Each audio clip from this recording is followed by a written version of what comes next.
ઓ madam, પૈસા કાઢ, નહીં તો એવી હાલત કરીશું કે યાદ રાખશે. હું વિધવા હતી. સાસરિયાવાળાઓએ મને ઘરમાંથી કાઢી મૂકી, એટલે હું ભાડાના ઘરમાં રહેવા લાગી.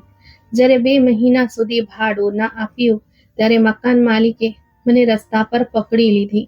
જ્યારે મેં તેની પાસે થોડો સમય માંગ્યો તો તરત જ તેણે મારો દુપટ્ટો અને ચાદર ખેંચી લીધી. વિસ્તારવાળાઓની સામે મારા મોં પર થપ્પડ માર્યો.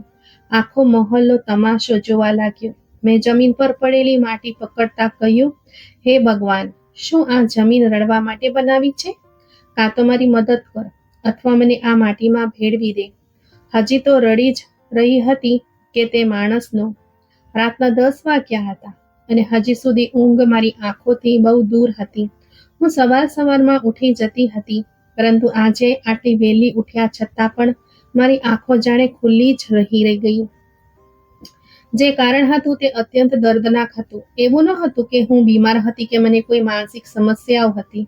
આખી રાત હું એ જ વિચારતી રહી કે જો મકાન માલિક મારા દરવાજા પર આવીને બધા લોકોની સામે મને બૂમો પાડવા લાગશે તો હું શું કરીશ? આ વિચારીને મેં મનમાં ઘણી વાર ઝાટકો કે ભગવાન મારી સાથે છે. પણ હું આખરે ઇન્સાન હતી. ક્યાં સુધી હું એ વાતથી પીછો છોડાવતી રહેતી કે મેં તેનું ભાડું 3 મહિનાથી ભર્યું ન હતું અને તે 3 મહિનાથી સતત અપમાનિત કરી રહ્યો હતો કે તું ભાડું ભરતી નથી, તું એક કપટી સ્ત્રી છે. પણ હું તેને શું જણાવું કે હું કપટી નહીં પણ એક ગરીબ અને મજબૂર સ્ત્રી છું, જેને સમયના ઝટપટકાએ આ હાલતમાં લાવીને ઊભી કરી દીધી છે કે તે પોતાના ઘરમાં રહેવાનું ભાડું પણ આપી શકતી નથી. આ બધી વાતો વિચારતા આખરે રાતના 2 વાગ્યે ઊંઘ આવી. ઊંઘમાં પણ વારંવાર મારી આંખ ખુલતી રહી. માથા પર ટેન્શન હતું.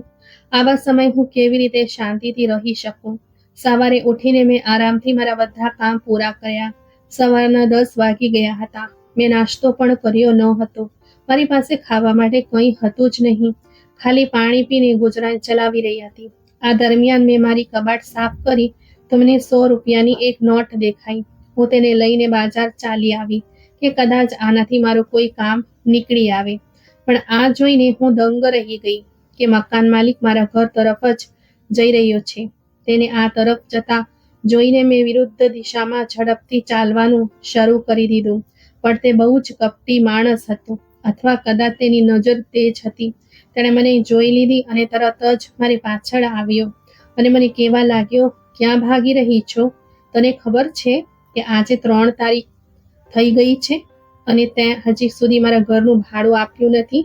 અત્યારે ને અત્યારે મને ભાડું આપ, નહીં તો હું તારો સામાન બહાર ફેંકી દઈશ. અને મને અહીંના લોકો સારી રીતે જાણે છે. કોઈ મારા વિરુદ્ધ કંઈ પણ કરી શકશે નહીં. આ સાંભળતા જ હું રડવા લાગી. મેં તેની સામે હાથ જોડી અને કહ્યું કે હું ગરીબ સ્ત્રી છું, તમે થોડા દિવસ વધુ રાહ જુઓ.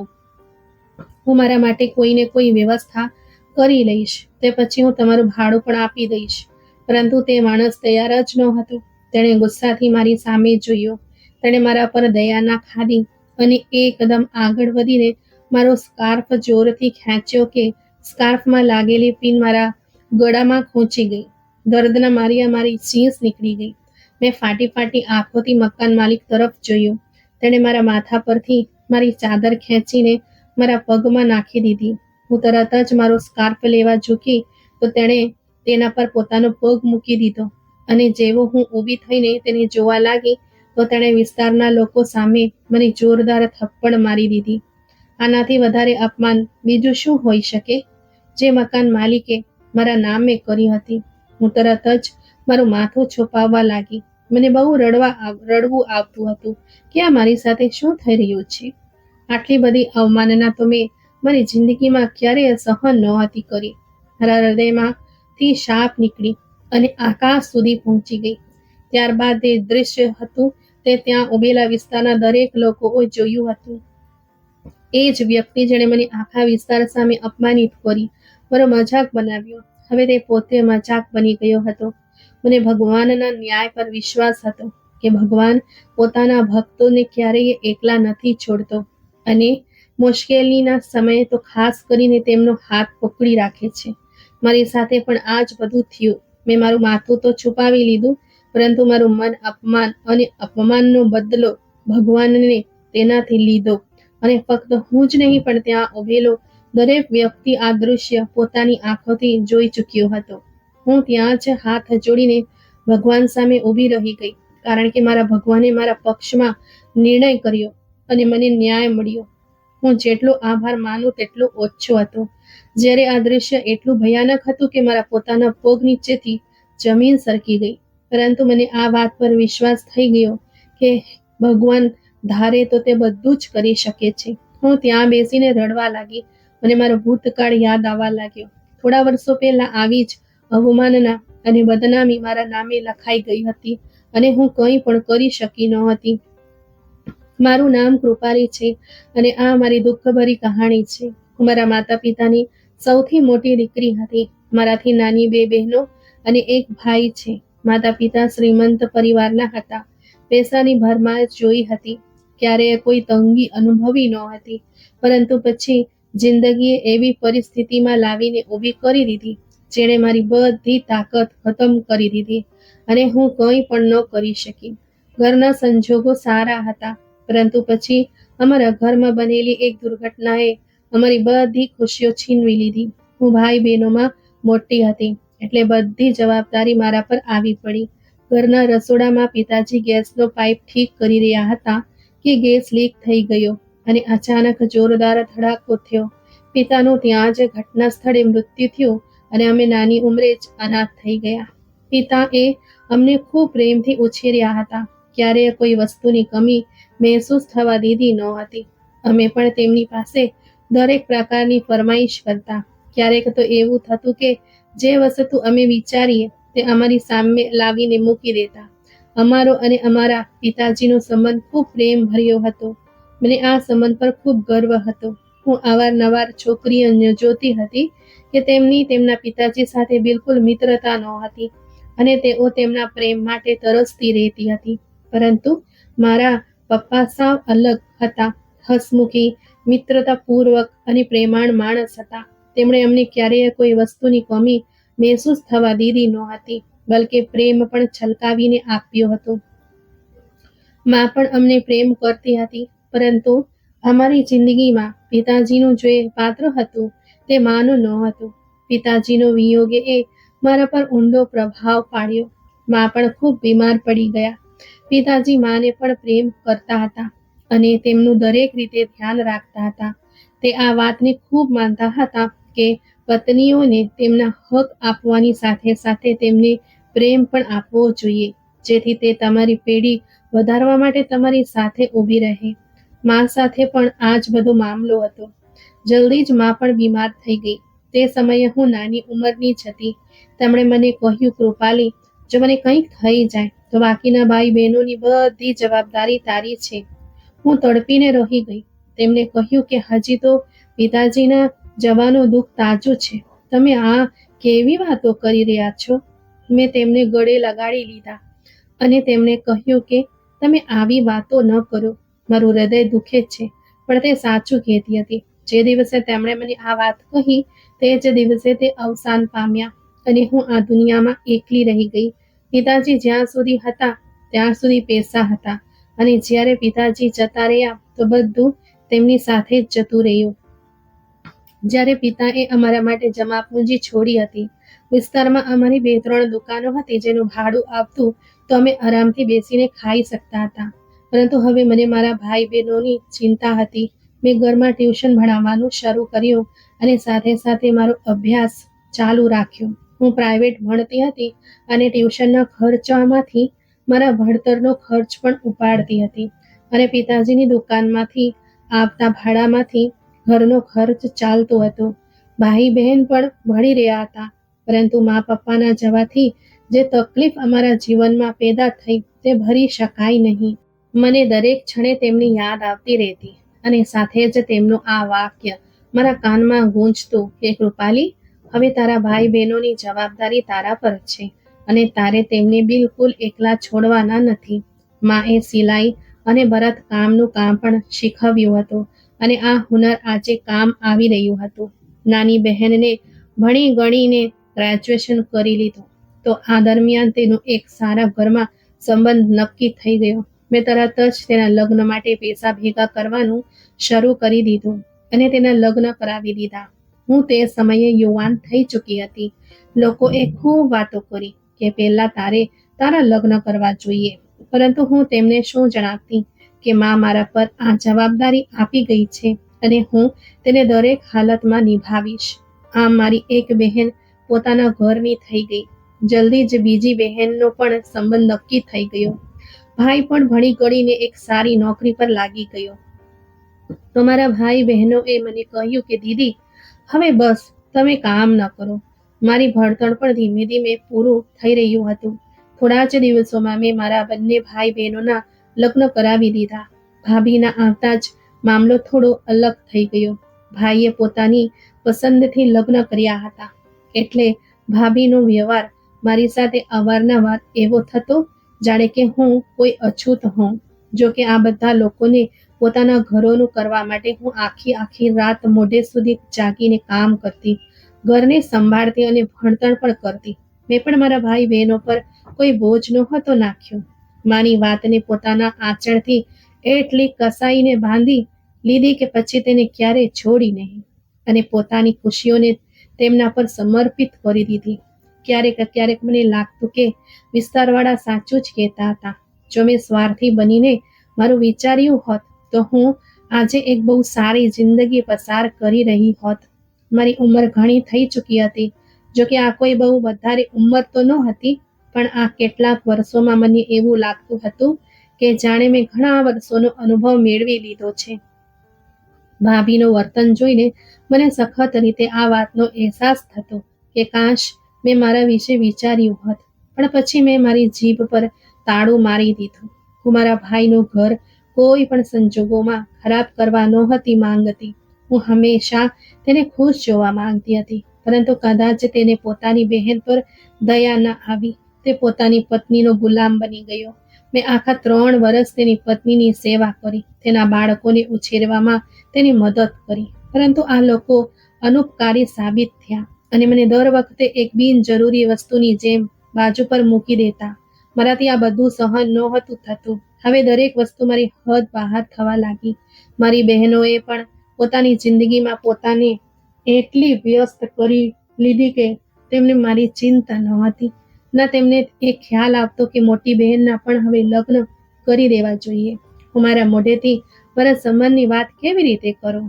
લોકો મને આના પર પણ વાતો સંભળાવતા અને હું હવે આ બધું સહન કરવા સક્ષમ ન હતી. અને વર્ષો પસાર થતા ગયા. 6 વર્ષ સુધી મેં ભાઈ અને ભાભીની વાતો સહન કરી, તેમના બાળકોની પણ ઝીણવટભરી વાતો સાંભળી, જ્યારે તેઓ ઉંમરમાં બહુ નાના હતા. પરંતુ સ્વાભાવિક છે કે જે મા બાપ તેમને શીખવશે તે જ તેઓ પોતાની ઉછેરમાં વ્યક્ત કરશે. તેની માએ મારા વિરુદ્ધ તેમના મનમાં એટલું ઝેર ભરી દીધું હતું કે તેઓ વાત પર મને વાતો સંભળાવતા અને ઘણી વાર તો એ પણ કહ્યું કે ફૂઈ, તમે અમારા ઘરથી કેમ જતા નથી રહેતા? હું તેમની વાતો ચૂપચાપ સહન કરવા મજબૂર હતી. મને સમજાતું ન હતું કે હું શું કરું, ક્યાં જાઉં. બસ દરેક વખતે રોઈને ભગવાન પાસે પ્રાર્થના કરતી કે હે ભગવાન, મારી જિંદગીની કાયા પલટી દે. જે લોકો માટે મેં મારું જીવન સમર્પિત કરી દીધું, આજે એ જ લોકો મારાથી મોઢું ફેરવીને ઊભા છે. ભાઈ તો ઠીક, બહેનોએ પણ મને પૂછવાની તસ્દી ન લીધી કે તું કઈ હાલતમાં જીવી રહી છે. ક્યારેક તમારા કપડાં એટલા ફાટેલા જૂના થઈ જતા કે તેમને પહેરતા પણ શરમ આવતી. પરંતુ ક્યારેય ભાઈએ મને એક પૈસો હાથમાં ન આપ્યો કે તું પણ તારી પસંદની કોઈ વસ્તુ લઈ લે અથવા તું તારા માટે કપડાં ખરીદી લે. જે કંઈક હું મહેનત કરતી તે પોતાના પર ખર્ચ કરવાનું વિચારતી તો ભાભી કોઈને કોઈ બહાનું બનાવીને મારાથી તે બધા પૈસા લઈ લેતી. અને સાચી વાત તો એ હતી કે હું મારા ભત્રીજી અને ભત્રીજાને ખૂબ પ્રેમ કરતી હતી, એટલે હું તેમના પર સર્વસ્વ અર્પણ કરવાની સાથે સાથે ક્યારેક ખર્ચ પણ કરી દેતી. પણ હવે હું થાકી ચૂકી હતી. એવું લાગતું હતું કે યુવાનીની ઉંમરમાં વૃદ્ધાવસ્થામાં પહોંચી ચૂકી છું અને મારી હાડકાંઓમાં દમ નથી. આ એ જ ભાઈ બહેન હતા જેના માટે મેં મારું જીવન ત્યાગ કરી દીધું અને હવે તેઓ મને પાછા ફરીને પૂછવા પણ રાજી ન હતા. આવામાં મારા જીવનમાં હવાના એક ઝટકા જેવી મારી પાડોશી રિંકલબેન આવી. રિંકલબેન ખૂબ સારા સ્વભાવના માલિક હતા. હું અવારનવાર તેમની પાસે જતી અને મારા મનનો હાલ કહેતી, કારણ કે મારી પાસે કોઈ એવું ન હતું જેને હું મારી મનની વાત કહીને હળવી થઈ શકું. રિંકલબેન મારી હાલત હવે સારી રીતે જાણી ચૂક્યા હતા. તેમણે મને કહ્યું કે તું કહે તો હું તારા માટે એક સંબંધ મોકલું. હું જે ભાઈ અને ભાભીના વર્તનથી ખૂબ કંટાળી ગઈ હતી, મેં તેમને કહી દીધું કે હા, જરૂર, જો તમારી નજરમાં કોઈ એવો છોકરો હોય જે મને આ ઉંમરે સ્વીકારે અને મારી સાથે જીવન પસાર કરવાની ઈચ્છા હોય તો તમે જરૂર સંબંધ મોકલો. 1-2 મહિનાની અંદર જ રિંકલબેને પોતાની એક પરિચિતના દીકરાનો સંબંધ મોકલી દીધો. મારા પતિ પણ સૌથી મોટા ભાઈ હતા. તેમણે પણ પોતાના ભાઈ બહેનો માટે બલિદાનો આપ્યા હતા. તેમણે પોતાના ઘરોનું કરી દીધું હતું અને જે કંઈક તેમની સાથે બન્યું હતું તે જ મારી સાથે હતું. એટલે કે તેમના વિશે પણ કોઈએ નહોતું વિચાર્યું કે હવે તેમને પણ એક જીવનસાથીની જરૂર હશે. મારા પતિએ પોતાની જિંદગીનો અડધો ભાગ વિદેશમાં રહીને પસાર કર્યો હતો. મારા અને તેમના વચ્ચે 8 વર્ષનું અંતર હતો, પરંતુ હવે મને આ અંતરથી કોઈ લેવા દેવા નહોતી. હું તેમને પ્રેમ કરવા લાગી, કારણ કે અમારા બંનેના જીવનમાં કોઈ ફરક નહોતો. રિંકલબેને સંબંધ નક્કી કરાવ્યો તો ભાઈ ભાભી એ તો જાણે જીવ છોડાવવા માટે તરત જ હા પાડી દીધી અને ખૂબ જ સાદગીથી લગ્ન થયા, જેમાં મેં લાલ રંગનો જોડો પહેર્યો, લાલ દુપટ્ટો ઓઢી લીધો અને આમ હું તેમના ઘરે વિદાય થઈને આવી ગઈ. તેમની સાથે તેમની મા અને બાકી ભાઈઓ પણ રહેતા હતા. બહેનો તો પરણેલી હતી, પરંતુ દરેક અમારા ભાઈ બહેનોની જેમ સ્વાર્થી હતા, જેમણે ફક્ત પોતાથી નથી મતલબ હતો. પણ મને તેમની કોઈ ચિંતા નહોતી, કારણ કે મેં તેમના ઘરે જવાનું જ છોડી દીધું. મારા પતિ સારા માણસ સાબિત થયા, પરંતુ કહેવાય છે ને કે જ્યારે જિંદગી સુંદર થવા લાગે છે ત્યારે જ તે ખતમ થઈ જાય છે. મારા લગ્નને ફક્ત 5 મહિના થયા હતા કે મારા પતિને એક બીમારી લાગુ પડી અને તેઓ પથારીવશ થઈ ગયા. આવા સમયે તેમના ભાઈ બહેનની વાસ્તવિકતા વિશે મને સાચા અર્થમાં ખ્યાલ આવી ગયો. હું જે એવું સમજી રહી હતી કે હવે જિંદગી સરળ થઈ ગઈ છે અને મારે કોઈ કસોટીમાંથી પસાર થવું નહીં પડે, ભગવાને એ મારા માટે એક બહુ ભયાનક કસોટી રાખી દીધી. મારા પતિ જે સારો એવો પૈસો કમાતા હતા અને અમીર ગણાતા હતા, તેમની બીમારી જોઈને મારું હૃદય બળતું રહેતું. તેમના બધા ભાઈ બહેન આવીને તેમની પાસે બેસીને વાતો તો જરૂર કરતા, પરંતુ કોઈએ પોતાની ભાભીને પૂછવાની તસ્દી ન લીધી કે શું તેમને કોઈ વસ્તુની જરૂર તો નથી. તેમના ભાઈએ પોતાની આખી જિંદગી એટલું કમાઈને ભેગું કર્યું છે કે જો ભાઈને કંઈક થઈ પણ જાય તો તેમની વિધવા આરામથી બેસીને ખાઈ શકે છે. તેમના મોઢેથી આવી વાતો સાંભળીને મારું હૃદય રડી પડ્યું હતું. મારા પતિએ મને સાંત્વના આપ્યું હતું કે તું તેમના વિશે મન ખરાબ ન કર, આ લોકો બધું ભૂલી ચૂક્યા છે, પરંતુ ભગવાન નથી ભૂલતો, ભગવાન આપણી સાથે છે.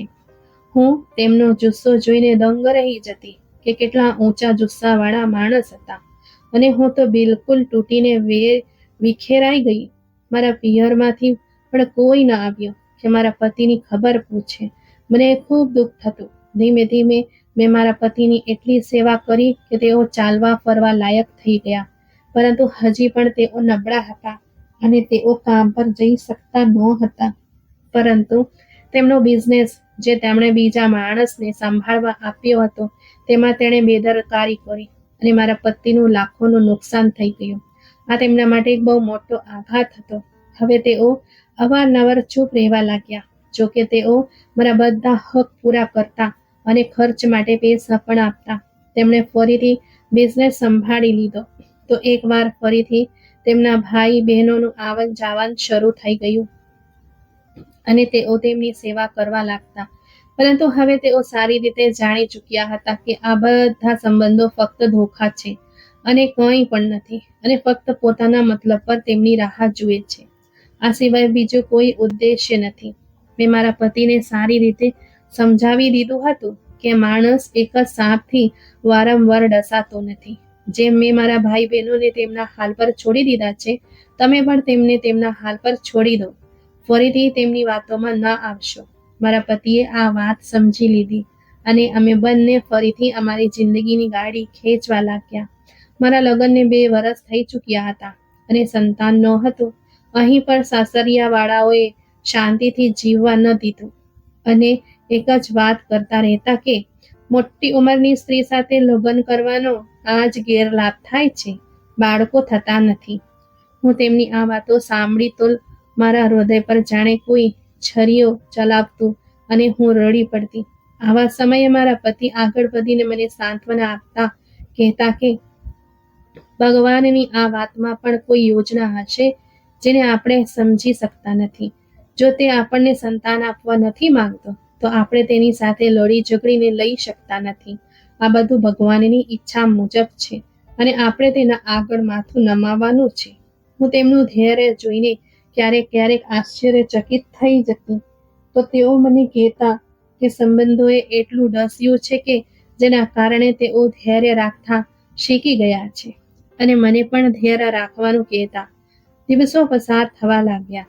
મારા પતિએ પોતાની જમા પૂંજીમાંથી મારા નામે એક જમીન ખરીદીને તેના પર ઘર બનાવી રહ્યા હતા, જેથી તેઓ જલ્દીથી જલ્દી પોતાના ભાઈઓના પંજામાંથી બહાર નીકળી શકે અને શાંતિથી જિંદગી પસાર કરી શકે, કારણ કે તેમણે પોતાની આખી જિંદગી તેમની સેવામાં પસાર કરી દીધી હતી અને હવે તેઓ સંબંધોની આ બેદરકારી અને અપમાન સહન કરી શકતા નહોતા. એટલે તેમણે મને આ વાત જણાવી અને કહ્યું કે કોઈને ખબર ન પડે.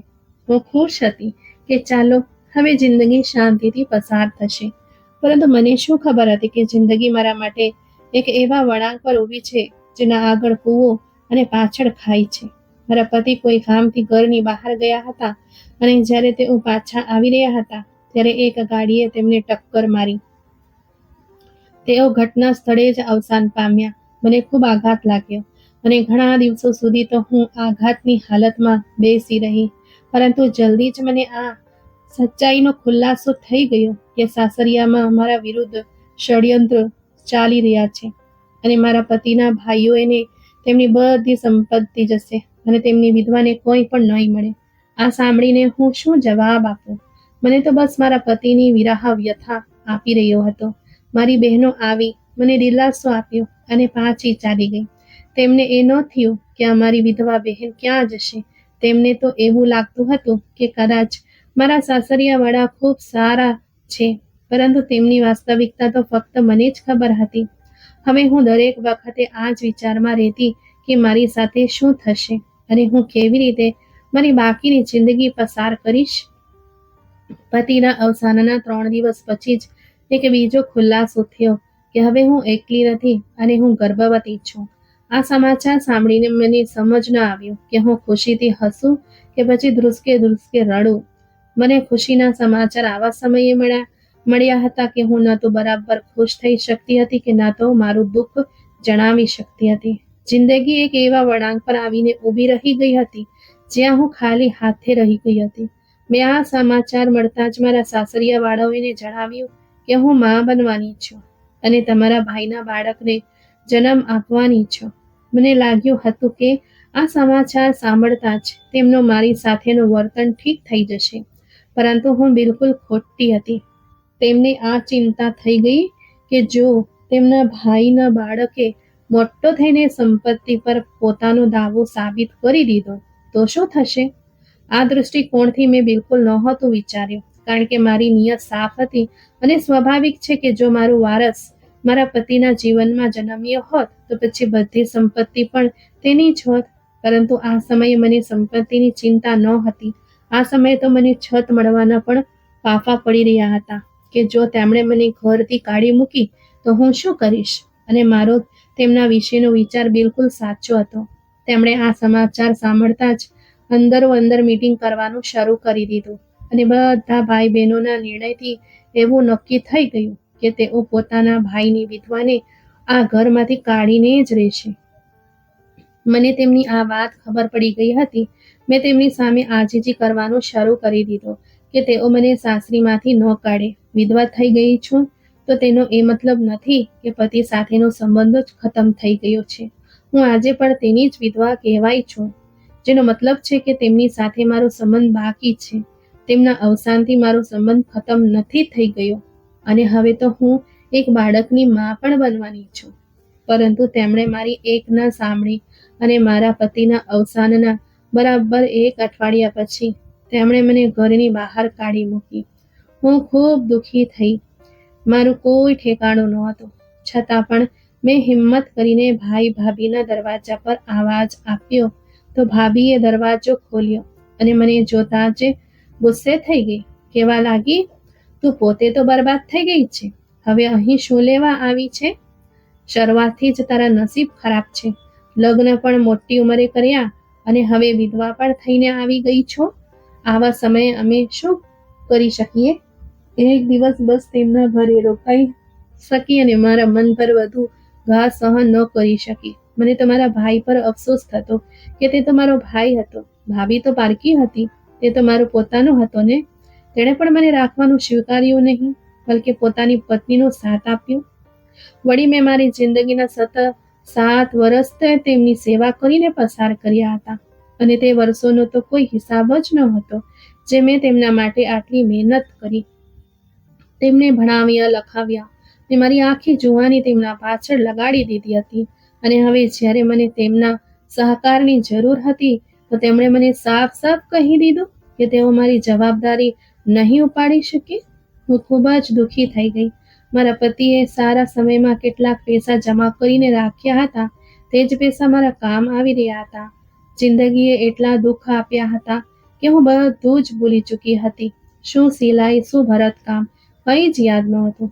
આવા સમયે હું શું કરતી? હું બસ મારા ઘરમાં શાંતિથી દિવસો પસાર કરવા માંગતી હતી અને દિવસો તો એમ પણ વધારે થઈ ગયા હતા. જ્યાં સુધી 9 મહિના ન પસાર થયા ત્યાં સુધી મારી મુશ્કેલીઓનો ઉકેલ થવાનો નહોતો. આવા સમયે હું ભાડાના ઘરમાં રહીને ઉદાસીથી ચારે બાજુ દિવાલને જોઈ રહી હતી અને વિચારી રહી હતી કે ક્યારેય મારી જિંદગીમાં શાંતિ આવશે. મારી જિંદગીમાં શાંતિ આવી અને જતી પણ રહી અને હું ફરી એકલી રહી ગઈ. હવે દિવસ રાત મારા રડતા પસાર થવા લાગ્યા. હું ભગવાન પાસે રોઈ રોઈને પ્રાર્થના કરતી કે હે ભગવાન, મારા માટે કોઈ રસ્તો ખોલી દે. હવે તો મને મકાન માલિક સાથે વાત કરતા પણ શરમ આવતી હતી કે છેલ્લા 1 મહિનાથી મેં તેને ભાડું આપ્યું નહોતું અને મેં આસપાસના વિસ્તારવાળાઓ પાસેથી સાંભળ્યું હતું કે આ મકાન માલિક એટલો સખત છે કે જો તેને 2 મહિનાનું ભાડું ન ભરવામાં આવ્યું તો તે સામાન ઉઠાવીને બહાર ફેંકી દે છે અને કોઈ તેને કંઈ પણ કહી શકતું નથી. મને સખત રીતે પસ્તાવો થયો કે મેં ખોટા માણસનું મકાન ભાડે લીધું છે. મેં હિંમત કરી અને એક સ્કૂલમાં નોકરી માટે અરજી કરી. સ્કૂલના પ્રિન્સિપાલ ખૂબ સારા માણસ હતા. તેમણે મારી મજબૂરી સમજી અને મને એડવાન્સમાં પગાર આપ્યો. પગાર ઓછો હતો, પરંતુ મેં તેમાંથી ઘરમાં રાશન નખાવ્યું અને 1 મહિનાના પૈસા ભાડાવાળાને આપી દીધા. હવે બીજા 2 મહિનાનું ભાડું બાકી હતું. મેં તેને કહ્યું કે હું ધીમે ધીમે કરીને તમને ભાડું આપી દઈશ, કારણ કે હું વિધવા છું અને હું નોકરી કરું છું. નોકરીમાંથી હમણાં જ એડવાન્સ પગાર લીધો છે. હવે 1 મહિના પછી જ પગાર આવશે. ત્યાં સુધી તમારે મારો વિશ્વાસ કરવો પડશે. મકાન માલિકે તો મને ખરાબ રીતે ધમકાવી દીધી કે 2 મહિનાનું ભાડું તમારે વ્યવસ્થિત રીતે આપવું પડશે અને હું તમને થોડી સમય આપી રહ્યો છું. આ પછી જો હું ભાડું લેવા આવું અને તમે નહીં આપો તો હું તમારો સામાન બહાર ઉઠાવીને ફેંકી દઈશ. તેની આ વાત સાંભળીને મારા પગ નીચેથી જમીન સરકી ગઈ હતી. મેં તેને સમજાવવાનો પ્રયાસ કર્યો, પરંતુ તેણે મારી એક પણ વાત ન સાંભળી. કહ્યું, ક્યાંકથી પણ પૈસા ઉપાડો, કંઈ પણ કરો, પણ મને ભાડું સમયસર જોઈએ. મેં પહેલા જ 3 મહિના રાહ જોઈ છે. હવે આ મારો અધિકાર છે કે હું 1 મહિનાનું ભાડું લઈને બાકીના 2 મહિનાનું ભાડું તમારી પાસેથી વસૂલ કરું. તેની વાત સાંભળીને એક ક્ષણ માટે મારું હૃદય દબકવાનું ભૂલી ગયું. મેં તેને કહી દીધું કે ભાઈ, હું તારા ભાડાની વ્યવસ્થા કરી દઈશ. પરંતુ ખરેખરમાં હું ખૂબ જ ડરેલી હતી કે હું ભાડાની વ્યવસ્થા ક્યાંથી કરીશ. જેટલો પગાર હતો તે ઘરના ખર્ચમાં જ નીકળી ગયો. ઘર પણ કોઈ બહુ સારું બનેલું ન હતું, તૂટેલું ફૂટેલું જ હતું. આવા સમયે હું ક્યાંથી બીજો પગાર લેતી? પ્રિન્સિપાલ પણ મારાથી કંટાળી જાત. હું હવે સાચા અર્થમાં ચકરાઈ ગઈ હતી. મેં વિચારી લીધું કે હું સિલાઈ ભરતકામ શરૂ કરી દઉં છું. આમ મેં વિસ્તારના ઘરોમાં જઈને જણાવવાનું શરૂ કરી દીધું કે હું સિલાઈ કરું છું. જો કોઈને પોતાના કપડાં સિલાઈ કરાવવા હોય તો તે મને મોકલી દે. પરંતુ કોઈએ મારી વાતનો જવાબ ના આપ્યો. વળી હું સવારે વહેલી ઉઠીને ટીચિંગ કરવા માટે નીકળી જતી. આવા સમયે મને કોણ જવાબ આપતું? અને જો કોઈ મને કપડાં સીવવા માટે આપતું પણ ખરું તો પછી હું સારી રીતે સિલાઈ ન કરી શકતી. એક તરફ મને ડોક્ટર પાસેથી દવાઓ પણ લેવાની હતી, કારણ કે હું મા બનવાની હતી અને આ હેતુ માટે મારે શરૂઆતથી જ મારા બાળકનું ધ્યાન રાખવાનું હતું. હું સાચા અર્થમાં ચકરાઈ ગઈ હતી.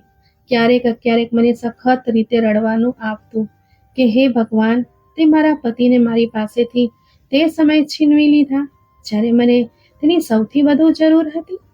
હવે અવારનવાર રાતોમાં હું જાગીને રોઈને ભગવાન પાસે સરળતા માટે પ્રાર્થના કરતી. પરંતુ પછી એવું થયું જેને મેં ક્યારેય વિચાર પણ નહોતો કર્યો. દિવસો જેમ તેમ કરીને પસાર થવા લાગ્યા. સ્કૂલમાં પણ બીજી શિક્ષિકા મારી હાજરીથી ખુશ નહોતી. રાજકારણ શરૂ થઈ ચૂક્યું હતું અને તેમણે મને પ્રિન્સિપાલની નજરોમાં નીચે ઉતારવાનું શરૂ કરી દીધું. મારા માટે ખૂબ જ મુશ્કેલ થઈ ગયો હતો. બીજી તરફ હું ગર્ભવતી પણ હતી, તો નાની વાત પણ ખૂબ જ વધારે મહેસૂસ થઈ રહી હતી. હું ક્યાં જાઉં છું, શું કરું, કંઈ સમજાઈ રહ્યું નહોતું. જિંદગી બિલકુલ એક બંધ ગલીની જેમ થઈ ગઈ હતી, જેને કોઈ રસ્તો દેખાઈ રહ્યો નહોતો. જેમ તેમ કરીને મહિનો પસાર થઈ ગયો અને હવે મને આ ડર લાગી ગયો કે જો મકાન માલિકે આવીને મારી પાસેથી ભાડું માંગી લીધું તો હું તેને શું જવાબ આપીશ? કેમ કે મારી પાસે તો આ સમયે પોતાની દવા સુધીના પૈસા નહોતા. મોંઘવારી ખૂબ જ વધારે વધી ચૂકી હતી અને આવા સમયે હું પોતાનું ધ્યાન પણ રાખી શકતી નહોતી. તો હું તેને ભાડું કેવી રીતે આપતી? આ મારા માટે એક ખૂબ મુશ્કેલ અને ચિંતાનો વિષય બની ગયો. હવે હું દિવસ રાત એ જ વિચારતી રહેતી કે જો મકાન માલિક ઘરે આવી ગયો અને તેણે મારા સામાન બહાર ફેંકવાની ધમકી આપી અને સામાન જ મારું ઉઠાવીને બહાર ફેંકી દીધો તો હું ક્યાં જઈશ? મારી પાસે તો કોઈ ઠેકાણું પણ નહોતું. હું આ હાલત માટે પોતાને તૈયાર કરવા માંગતી હતી, પરંતુ હું તૈયાર ન કરી શકી. અને તે દિવસ પણ નજીક આવ્યો કે જ્યારે મને પ્રાકૃતિક રીતે ઘરમાં બેચેની શરૂ થઈ ગઈ. સખત બેચેનીમાં ઘરની બહાર નીકળી આવી. મારી પાસે આ સમયે ફક્ત 200 રૂપિયા રાખેલા હતા. મેં વિચારી લીધું કે આનાથી જ પેટ ભરી લઉં છું. હું ગર્ભવતી હતી તો ભૂખ પણ વધારે લાગતી. મારી આંખોમાં આંસુ ભરેલા હતા અને હું જેવી ઘરથી નીકળીને થોડી દૂર આવી તો શું જોઉં છું કે મકાન માલિક મારા ઘર તરફ જઈ રહ્યો છે. મારા શ્વાસ ઉપરના ઉપર અને નીચેના નીચે રહી ગયા. મેં દોટ મૂકી દીધી અને અહીં જ કદાચ મેં ભૂલ કરી દીધી. મકાન માલિક મારી પાછળ આવ્યો. મારાથી કહ્યું, ભાડું કાઢ. જો પૈસા નહીં આપ્યા તો તારું એવું હાલ કરીશ કે તું યાદ રાખીશ. તેનું આ વર્તન જોઈને મારી આંખોમાં આંસુ આવી ગયા. મેં કહ્યું કે હું તમને ભાડું આપી દઈશ. હું કોઈ એવી સ્ત્રી નથી જે તમારા પૈસા ખાઈને ભાગી જાય. તમે મને વધુ સમય આપો અને મારા પર દયા કરો. પણ તે બહુ ક્રૂર માણસ હતો. તે મોટી ઉંમરનો કઠોર માણસ હતો. તેણે મારા પર દયા ના ખાધી, પણ તેને એવી દર્દનાક અને શરમજનક હરકત કરી કે જેને જોઈને મારા પગ નીચેથી જમીન સરકી ગઈ. તેણે ચળવળ ભર્યા બજારમાં મારા સ્કાર્ફ ખેંચીને વચ્ચે રોડ પર ઊભી રાખી દીધી. આ દ્રશ્ય જોઈને હું દંગ રહી ગઈ. મને બિલકુલ અંદાજ નહોતો કે તે માણસ આટલી હલકી હરકત પણ કરી શકે છે. તેણે મારો સ્કાર્ફ પોતાના પગ નીચે દબાવી દીધો. હું જેવી રડતા તેને ઉઠાવવા ઝૂકી તો તે મારો મજાક ઉડાવવા લાગ્યો. મેં રડતા તેને કહ્યું કે હું વિધવા છું. તેની સાથે આવો વ્યવહાર કેવી રીતે કરી શકો છો? હું ગર્ભવતી છું. આ સાંભળતા જ તેને મારા પર વધુ ગુસ્સો આવ્યો અને તેણે મારી તરફ જોઈને મારા પર દયા ના ખાધી અને મને ઘસડીને એક જોરદાર થપ્પડ મારી દીધી. હું આ દૃશ્ય વધુ સહન કરી શકતી નહોતી. મને આ અપમાન જરાય સ્વીકાર્ય નહોતું. હું તરત જ જમીન પર બેસી ગઈ અને તે જમીન પર હાથ રાખીને જોરથી બૂમો પાડીને કહેવા લાગી કે હે ભગવાન, તારા માણસ ક્રૂર બની ગયા છે. તું જમીનનો માલિક છે. તારી જમીનને હુકુમ કર કે તે મને પોતાની સાથે માટીમાં ભેળવી દે અથવા પછી તારા જમીનમાં તે ક્રૂરને તેના અંત સુધી પહોંચાડ. હજી હું આ પ્રાર્થના કરીને ઊભી પણ નહોતી થઈ કે જે દૃશ્ય મેં મારી આંખોથી જોયું તે મને આશ્ચર્યચકિત કરવા માટે પૂરતું હતું. મેં એક ભયાનક દૃશ્ય જોયું. એ જ મકાન માલિક જેણે મારો સ્કાર્ફ ઉતારીને માર્યો અને મારા પર થપ્પડનો વરસાદ વરસાવી દીધો. તેના હાથમાં એકાએક આગ ભડકી ઉઠી અને તે ચીસો પાડવા લાગ્યો. વિસ્તારના બધા લોકો પહેલાથી જ મારો તમાશો જોવા માટે ભેગા થઈ ગયા હતા. તેમણે મકાન માલિકના હાથમાં એકાએક આગ ભડકતી જોઈ તો તેની મદદ માટે પહોંચી ગયા. મને તે લોકોના દેખાડા પર ખૂબ ગુસ્સો આવ્યો. આ લોકોના આટલા દેખાડા પર હું આશ્ચર્યચકિત હતી કે એક સ્ત્રીની મદદ તો ન કરી તેમણે, અને એક એવા માણસની મદદ કરી જેનો ત્યાં પ્રભાવ હતો, જેની તાકાતનો ડંકો ગંજતો હતો. તરત જ તેની મદદ કરવા પહોંચી ગયા. મને તે લોકોથી ખૂબ નફરત થઈ. મેં તરત જ સ્કાર્ફ ઉઠાવીને પોતાના માથા પર બાંધ્યો. તેની આગ ભડકીને હવે તેના આખા શરીર પર ફેલાઈ ચૂકી હતી. તે ચીસો પાડી રહ્યો હતો, બૂમો પાડી રહ્યો હતો. મને જોઈને કહેવા લાગ્યો, મને માફ કરી દે, તારી સાપ લાગી ગઈ છે. પરંતુ હું તેને કોઈ પણ હાલતમાં માફ કરી શકતી ન હતી. તેણે મને બજારમાં અપમાન કરી, મને ખોટું ઠરાવવાનો પ્રયત્ન કર્યો, મારા પર કટાક્ષ કર્યા, મને રખડું સ્ત્રી સુધી કહ્યું. તેને હું કેવી રીતે માફ કરી શકું? હું વિધવા તો જરૂર હતી, પરંતુ મેં કોઈને પણ પરવાનગી નહોતી આપી કે હું કોઈની કોઈ પણ વાત સાંભળવા તૈયાર થઈ જઈશ. મેં તે જ વખતે મારા હાથમાંથી સોનાનો કડો, જે મારા પતિની છેલ્લી નિશાની હતી, આગળ વધીને તેના સામે ફેંકી દીધો ને કહેવા લાગી, આને વેચીને તારા ભાડાના પૈસા રાખી લેજે અને બાકી પૈસા બચે તેનાથી તારું ઝફા કરી દેજે, જેથી તારો જીવ બચી જાય. મેં પાછળ વળીને ન જોયું, પરંતુ લોકોને ભીડ અને ઘોઘાટથી ખબર પડી રહી હતી કે તે માણસ જીવનની બાજી હારી ગયો છે અને હંમેશા માટે આ દુનિયા છોડીને જતો રહ્યો છે. ભગવાને તેને પાઠનું નિશાન બનાવી દીધો અને તે બધા લોકો સામે આ વાત સ્વીકાર કરતો રહ્યો કે મને કેટલાક એવા લોકો દેખાઈ રહ્યા છે જે મારા આખા શરીરને આગથી બાળી રહ્યા છે અને કહી રહ્યા છે કે આ નર્કની આગ છે. તમે તેનો સ્વાદ જમીન પર જ ચાખો, કારણ કે તમે એક વિધવા, ગરીબ અને ગર્ભવતી સ્ત્રી પર ફક્ત હાથ જ નહીં ઉઠાવ્યો, બલકે તેના પર આરોપ પણ લગાવ્યો છે અને આખા બજારમાં તેને અપમાનિત કરી છે. મને અંદાજ આવી ગયો હતો કે તે પોતાનો જીવ ગુમાવી ચૂક્યો છે અને હંમેશા માટે બીજા બધા લોકો માટે પાઠનું નિશાન બની ગયો છે. મારા ઘરે આવી ગઈ હતી. આ તેનું ભાડાનું મકાન હતું. મેં વિચારી લીધું કે હું તેનું આ મકાન તે જ વખતે ખાલી કરી દઉં છું, કારણ કે હવે તે મરી ચૂક્યો છે અને હું તેની કોઈ પણ વસ્તુ તો શું, હું તેના મકાનમાં રહેવા પણ નહોતી માંગતી. આ દરમિયાન મને પ્રિન્સિપાલનો ફોન આવ્યો કે એક બંગલામાં રહેતા દંપતીને પોતાના બાળકો માટે ફક્ત આયાની જ નહીં પણ તેમને ટ્યુશન પણ ભણાવી શકે તેવી વ્યક્તિની જરૂર છે. તેઓ તેને રહેઠાણ પણ આપશે. મને બીજું શું જોઈતું હતું?